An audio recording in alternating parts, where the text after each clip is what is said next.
And in the Holy Quran, I was checking up this evening, you know, Hazrat Ibrahim alayhi salam had two sons, Hazrat Ismail and Hazrat Ishaq.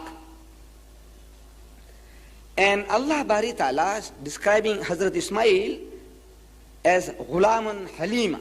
Halim means a suffering and a humble person. And he describes Ishaq as Alim, very knowledgeable. Now Allah is all wise, He's omniscient, He knows. And He's describing Ismail and his children as Halim, submissive, suffering, patient, persevering. There are the children of Hazrat Ismail alayhi salam, the Arabs. And the children of Ishaq, the Jews, Alim, knowledgeable. Allah has given, as I was telling you the other night, everybody, Allah Bari Ta'ala has given him something special. He's given something special to the Arabs, He's given something special to the Jews. So this Alim, knowledgeable people, ingenious people, they are now tying us up before we start. Conflict or conciliation? What do you want? So if we say conflict, you'll tell the audiences, you see, these people, Muslims are brawlers. They're looking for trouble. They want a conflict. We want peace, they want conflict. So from the word go, we are on the losing side in the minds of our listeners. If we say conciliation, then he says, you see, why are you throwing stones at us? Why don't you leave us alone? So it's heads I win, tails you lose. Either way, you are the loser. I said, all right, we'll accept it as they want it. You see, this game, the Jews played 2,000 years ago with Jesus Christ. Same, no difference. A very ingenious people, as I say. They came to Jesus again and again with problems. Created problems. They created the problems. They come to Jesus and they says, Master, in the Hebrew language they would say, Rabbi, Maulana Sahib, Sheikh, Ya Imam. Must we pay tribute to Caesar or not? Must we pay taxes or not? What a question to ask, this messenger of God. Must we pay taxes to the government or not? See, there's a catch. The catch is, if he says pay tribute, pay taxes, then they will tell the people that this man is not our Messiah, the man we are waiting for, our liberator. This is not the man. Because he's a stooge of the government. He's telling us to pay taxes. So he is in trouble. Who Jesus will be in trouble. If he says don't pay taxes, then they won't pay taxes. So if the government accosts them, he said, look, our Messiah says don't pay. So either way, Jesus loses. It's heads I win, tails you lose. Beautiful, beautiful strategy. Either way, Jesus would be the loser. But Jesus is also a Jew. And also Allah has given him that intelligence. So he's asking them, where is the tribute money, the tax money? So they give him a coin. So here. They say, whose inscription is this picture? Whose picture is this? They say, Caesar's. He said, well, render unto Caesar what is Caesar's. What belongs to him, give it to him. So he got out of the difficulty. He got out of the difficulty.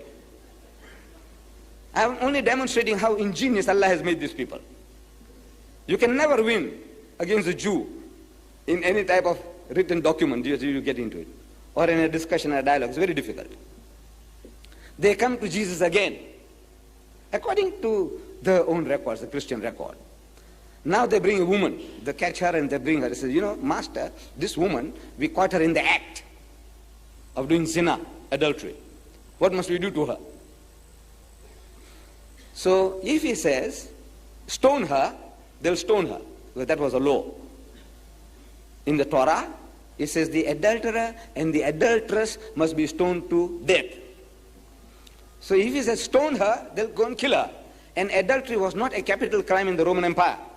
So they'll be charged. He said, why did you kill that woman? He said, look, our Messiah said so. So he's in trouble with the government.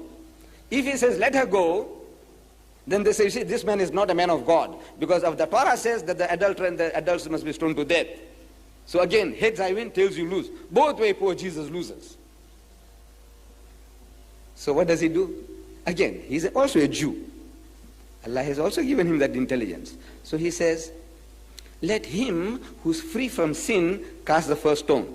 Anybody who's sinless, you haven't done any crime, you didn't do haram, zina, then you start. And then he started scribbling in the sand. The Christians don't know what he was scribbling. People were watching over his shoulder to find out what he's scribbling. Actually, he was scribbling combinations of names. Mary and Joseph. This guy who was looking over the shoulder is Joseph, and he had something to do with Mary. So this is Mary and Joseph. It reminds him as it's me. Away he goes. Then Solomon and Bathsheba. So the guy was looking over the shoulder was Solomon, and he had something to do with Bathsheba. So away he goes. By the time he's finished scribbling these combinations, the whole lot of them were gone. Because they were all zanis, they were all adulterers. So he solved the problem. Now what are we to do with the Jews? So ingenious. What do you want? Conflict or conciliation? I said, all right, you can have it. Let them have it as they want. If they say, you must speak first, I said, all right, I will speak first. Alhamdulillah. You know, I said, look, if Allah has put you in the right, if you have got the right this thing, you don't have anything to worry about.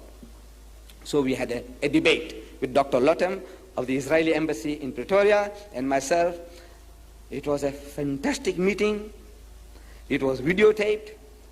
But you see, when we started this meeting, it started with a small hall, and there were hundreds milling outside. They want to get in and they can't get in. So the chairman said, look, we'll have to move from here into a bigger hall. So everybody started moving to the bigger hall. And these camera people, they also had to carry the things around, and they just put it somewhere and they started shooting. And behind us was a long curtain, and this curtain was flapping.